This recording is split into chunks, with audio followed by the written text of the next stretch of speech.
మహర్షుల తాళపత్ర గ్రంథాలలో దాగి ఉన్న శాస్త్రీయ నిత్య జీవన వికాస రహస్యాలు. తాళపత్ర నిధి డే 163. గుడిలో ప్రదక్షిణల పద్ధతి.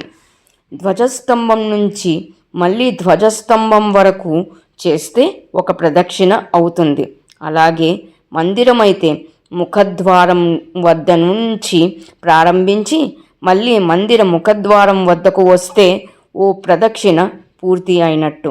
హనుమంతునకు 5 ప్రదక్షిణలు ప్రీతి. ఏదైనా కోరిక ఉంటే 11, 27, 54, 108 సంఖ్యలతో ప్రదక్షిణం చేస్తే ఫలితం ఉంటుంది. నవగ్రహాలకి 3 సార్లు లేదా 9 సార్లు చేయవచ్చు. అలాగే 11, 21, 27 ఇలా బేసి సంఖ్యలో ప్రదక్షిణలు చేయవచ్చు.